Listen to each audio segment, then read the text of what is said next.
그래서 공황 발작을 처음 겪은 분들은 대부분 응급실에 가거나 내 몸에 심각한 문제가 생긴 게 분명하다 이렇게 생각하는 경우가 많습니다. 본인이 한번 직접 겪어보면 그렇게 느낄 수밖에 없습니다. 죽을 것 같은 공포감, 불안이 동반된다는 것은 실제로 그런 신체적 고통도 함께 나타난다는 것이거든요. 공황장애는 그 증상이 극심하고 일상생활에 지장을 많이 주는 것에 비해서 비교적 적극적으로 치료할 때 치료가 잘 되고 예후도 좋은 편입니다. 공황장애에서 핵심적인 역할을 하는 인지행동치료도 환자가 이를 깨닫게 하는 것이 가장 중요한 목표가 됩니다. 환자분 많이 괴로우신 것을 제가 이해합니다. 하지만 공황장애로 죽은 사람은 세상에 단 한 명도 없습니다. 제가 이렇게 환자분들께 설명드립니다.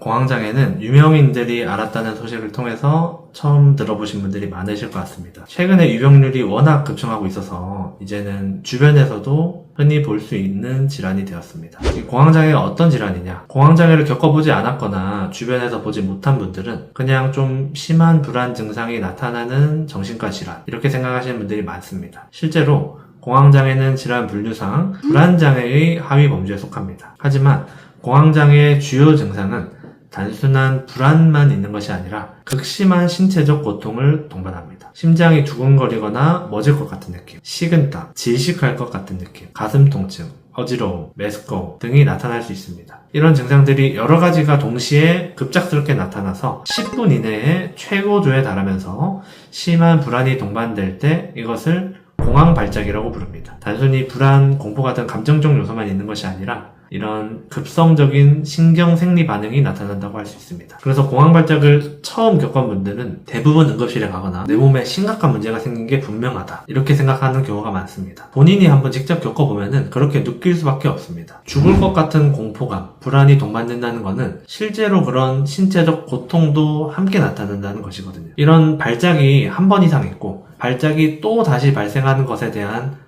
불안이 지속되는 경우에 이거를 예기불안이라고 하는데, 또는 이런 발작 때문에 일상생활에서 행동의 변화나 제약이 생길 경우 공황장애라고 진단하게 됩니다. 예를 들어서 지하철에서 발작이 일어난 후에 지하철 타는 것을 두려워하고 피하게 된다거나 특정 상황이나 장소에 대한 두려움이 생겨서 이를 피하려는 경향이 생기는 거죠.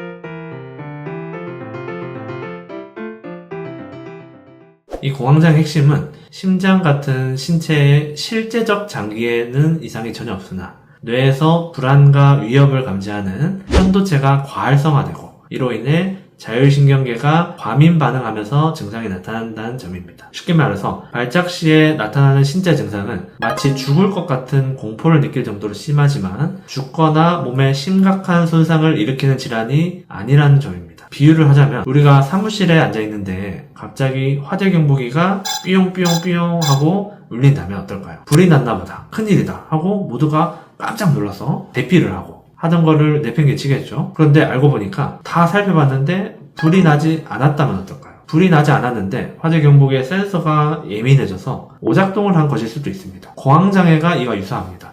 처음에 심장이 멎을 듯한 두근거림, 호흡곤란, 몸의 긴장과 떨림 같은 증상을 느끼고 이거를 확인하기 위한 각종 검사를 했는데 이상이 없는 걸 확인한 후에야 그때 진짜 심각한 질환이 있는 게 아니라 공황 발작이 나타난 거였구나 하고 깨닫게 됩니다. 하지만 환자분들은 이런 발작이 일어날 때마다 매번 무섭고 불안합니다. 혹은 아직 발작이 나타나기 전에도 계속 또다시 그런 증상이 나타날까봐 걱정하는 상태가 됩니다. 이런 불안은 자율신경계를 자극시켜 신체 증상을 심하게 만들고, 이런 신체 증상들은 불안을 또다시 심화시키는 악순환을 만듭니다. 자, 다시 화재 경보기 비유로 돌아와서 화재 경보기가 매번 오작동하지만 실제 불이 나지 않았다는 걸 확인했다면 이제 어떻게 해야 될까요? 간단합니다. 오작동을 하고 예민해진 화재 경보기를 고치면 됩니다. 그리고 화재 경보기를 고칠 때까지는 시간이 걸리므로 또 다시 오작동이 나타날 수 있겠지만 매번 경보가 울릴 때마다 하던 것을 내팽개치고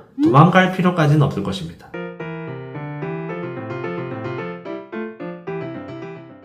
자, 그럼 공황장애를 치료하기 위해서는 어떻게 해야 될까요? 공황장애는 그 증상이 극심하고 일상생활에 지장을 많이 주는 것에 비해서 비교적 적극적으로 치료할 때 치료가 잘 되고 예후도 좋은 편입니다. 가장 첫 번째로 공황장애라는 질환 자체에 대해서 이해하고 이것이 괴로운 것은 맞지만 생명에 지장을 주거나 치명적인 손상을 입힐 수 없다는 것을 이해하는 것이 중요합니다.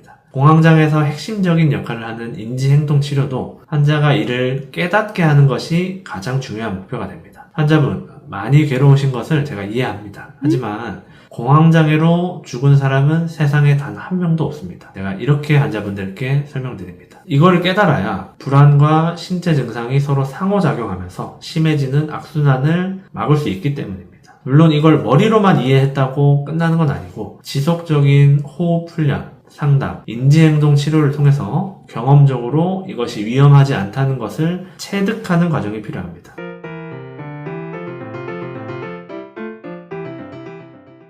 그 다음으로 이제 고장난 화재 경보기를 고쳐야겠죠. 지나치게 예민해져서 위험하지 않은 상황인데도 쉽게 울리는 화재 경보기가 바로 자율신경계입니다. 이 자율신경계가 과민해진 이유에는 다소 타고난 부분도 있을 것이고 스트레스, 피로, 불규칙한 생활 등 여러 가지가 영향을 미칩니다. 의과에서는 주로 정신과에서 처방되는 항불안제, 특히 벤조디아제핀 계열 항불안제가 쓰이는데요. 우리 뇌에서 진정작용을 하는 가바라고 하는 수용체에 작용합니다.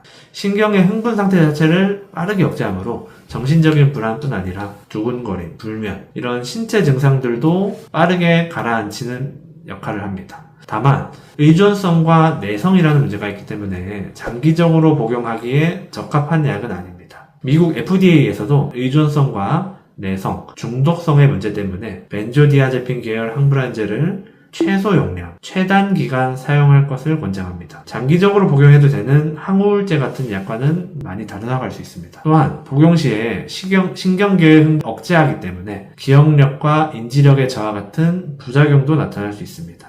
이런 부작용은 약의 대사 속도가 느린 노인에게서 좀 더 우려가 큰 편입니다. 또한 항불안제를 복용 후 인지력의 저하가 나타날 수 있기 때문에 운전이나 위험한 기계를 조작하는 것이 금지됩니다.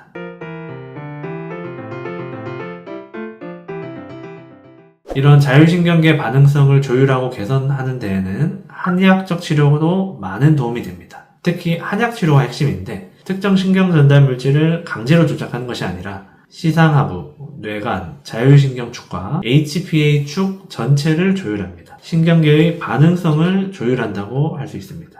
그래서 교감신경 과민성과 부교감신경의 기능 저하를 동시에 잡아주고 뇌의 회복력과 스트레스 조절력을 높여 장기적인 안정성을 만드는 게 특징입니다. 비유를 하자면 항불안제는 브레이크를 빠르고 강하게 밟는 약, 한약은 엔진과 브레이크 자체를 점진적으로 고쳐서 차가 부드럽게 달리도록 하는 약이라고 할 수 있습니다. 자, 정리하자면 공황장애를 치료하기 위해서는 공황장애라는 질환에 대해 잘 이해하고 이것이 위험하지 않다는 것을 확실히 인지하여 증상과 불안의 악순환 고리를 끊는 것, 자율신경계의 과민함을 개선하여 신체 증상을 안정시키는 것, 명상과 호흡 훈련, 규칙적인 생활 습관을 통해 자율신경계가 회복할 수 있는 환경을 갖추는 것이 모두 필요합니다.